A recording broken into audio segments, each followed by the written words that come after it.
కళ్యాణి ఎందుకు పిలిచినావంటే ఏమో పిలుస్తున్నావు ఇందాక నుంచి. పిలిచిన అంటే ఆషాఢ మాసం కదా, ఆఫర్లు పెట్టుంటారు, చీరలకు పోదామని చెప్పేసి. అవునా, కేజీ సెట్స్ అట్లా ఇట్లుంటే అట్లా మనకు కావాల్సిన చీరలు.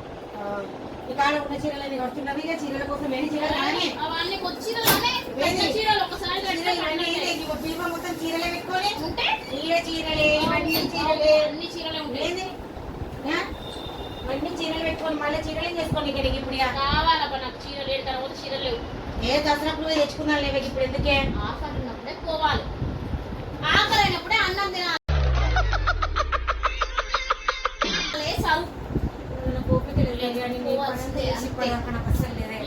పోవాలి రేపు పోదాం తీరాలి, వచ్చి నీకు రోజు రేపు పోదాం తీరాలి. ఏదో మాట్లాడుకుంటారు కళ్యాణి. షాపింగ్ పోదాం అనుకుంటున్నాం. ఇంకేం వస్తుందంట. మా అమ్మ ఎప్పుడు రెడీ కదా నీ చీరలు పోదామని నువ్వు కూడా ముందే రెడీ అయినావమ్మా. అంటే నేను ఆఫర్ ఉన్నాయని అనుకున్నాం. అందుకే నేను రమ్మన్నా. ఇద్దరు రెడీ అయ్యి నాకేం చెప్పలేదు పెట్టలేదు.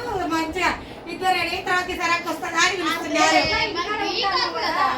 నీకైతే రోజంతా పోయి వచ్చి కదా నువ్వు డ్యూటీ పోయిన రోజు నా చేత కాదు డ్యూటీ పోయింది అంటావు. ఉన్నప్పుడే పోదాము, మళ్ళీ ఆఫర్ అయిపోయింది అనుకో మంచి దొరకవు.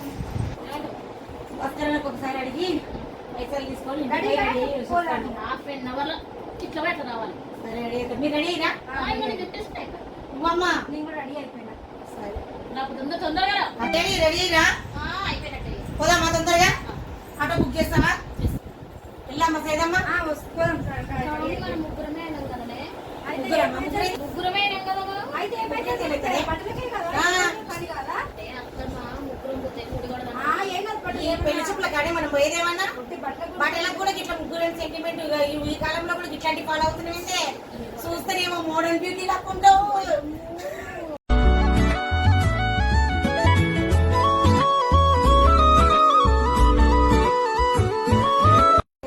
మాటలేమో పాతకాలం నాటి. సరే తీయండి ఇక ఓలంగా పట్టు తెస్తా బ్యాగు. నేను అంటనే ఉన్నా ముగ్గురం పోతే పని ముందుకే నాకు అనుమానం. ఇంకా తుమ్మినవా ఇంకా అయినట్టే కూర్చో అమ్మ కూర్చో. తుమ్మిది కూడా పోవద్దా? వర్షానికి నెత్తి పోసుకుంటే సర్ది కాదానే అదేమన్నా అదే శరీరంలో ఇప్పుడు మనం పోతుంటే రావాలా? అది మన శరీరంలో నుంచి వచ్చిందంటే దానికి మనం ఏం చేయలేము. మనకి హఠాత్తుగా 1 hour later. ఇప్పుడన్నా కాండి మరి ఇప్పుడు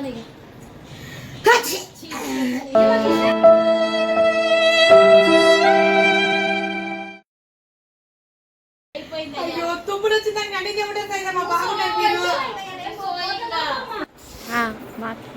ఏమైంది మరి కావాలని తుమ్ముతారని చెప్పవే. 3 అవుతుంది టైం, పిల్లలు వచ్చి టైం అవుతుంది.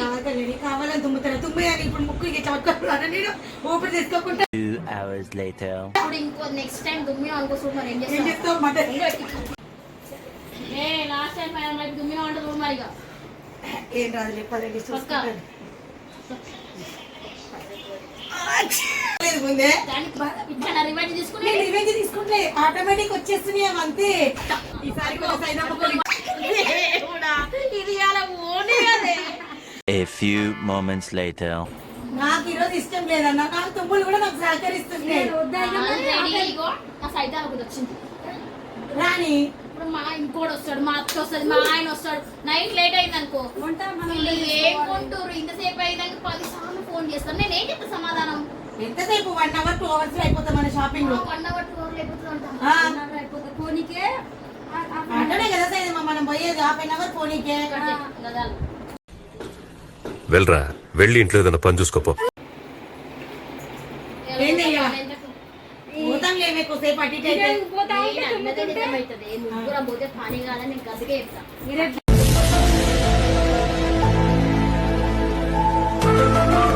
అని ఏం కాదమ్మా. ఇప్పుడు నీకు క్వశ్చన్ చెప్పనా? ఇప్పుడు ఎవరి వల్ల ఆగిపోయినా మనం? నీ వల్ల. నిజం చెప్పాలంటే నవ్వకుండా కోపం మళ్ళా నేనేం చేయాలి? తుమ్ములు వచ్చిందంటే తుమ్ముల వల్లనే ఇప్పుడు పోలే. ఇప్పుడు టైం ఎంత అయింది? 5 అవుతుంది. 3 గంటల నుంచి తుమ్ముతనే ఉంది. తుమ్ముడు వల్ల ఇవాళ మొత్తం క్యాన్సల్ అయిపోయింది. సరే నువ్వు కూడా ఏమన్నా ముగ్గురు ఎక్కితే పోలేమా? ముగ్గురు ఎక్కిన బండి అట్లీస్ట్ నా మీద దుబ్బకు ఈ మాత్రం హింట్ ఇస్తే చాలు చెలరేగిపోతారు అంతే. అంతా నీదే తప్పు. స్టార్టింగ్ నుంచి ఇష్టం లేదు. ఈ వయసు బాగుండు నా మీద తప్పేస్తున్నావు. నవ్వుతావేంటి? ఇంకా సిగ్గులే కూడా నువ్వు నవ్వు ఆపేసి కోపం వస్తుంది నాకు. రేపు నువ్వు డ్యూటీకి లీవ్ పెట్టు. లీవ్ పెడితే ఇంకా బాగానే అవుతుంది. నా నాకు బస్సు బస్ సంబంధం స్టాండ్ పాలైనట్టే ఇక. లేదు. నేను పోవాలని ఒక్కసారి ఫిక్స్ అయినాక నా మాట నేనే వినను. లే కళ్యాణ్, ఎన్నిసార్లు ఇదే ప్రశ్న అడుగుతారా? రేపు మార్నింగ్ షిఫ్ట్ నేను డ్యూటీకి వస్తా. వినను. ఆఫ్టర్నూన్ మీ టయానికి పోదాం, రెడీ అయ్యి. 5 వచ్చే వరకు 5:30 అవుతుంది. 3:30 కల్లా వచ్చేస్తా. ఆయన డ్యూటీకి వెళ్ళి వచ్చినాక అమ్మ అంతా కాళ్ళు వస్తున్నాయి, నేను నిలబడి వచ్చినా అంటావు. అవన్నీ కాదు. అయితే ఆఫ్టర్ నుంచి వచ్చేయి. సరే అక్క, మనం ముగ్గురం వద్దు, భవాని వేసుకొని పోదాం. సరే, అందుకే ఇట్లా అయింది ఇదంతా. నలుగురం రేపు భవాని కూడా వస్తా. ముగ్గురం పోతే పని కదా, నాకు అర్థమైపోయింది. నలుగురం రేపు ఆటోలో ఇరికిరికైనా సరే పోదాం కానీ నలుగురం పోదాం. సరే పోదాం ఇక. అయ్యాల క్యాన్సల్. అమ్మ దేవుడా, నా మాట నీ ముందర పడ్డా. దేవుడా నన్ను కరుణించు. ప్రశాంతంగా ఉంది రా బాబు. ఎంత సాడిస్ట్ మొహంతో. దేవుడు నాకు సహకరించిండు. మీకు ఈ వీడియో నచ్చినట్లయితే లైక్ చేసుకోండి, షేర్ చేసుకోండి, సబ్స్క్రైబ్ చేయడం మర్చిపోవద్దు. ప్లీజ్ కామెంట్ కూడా చేయండి.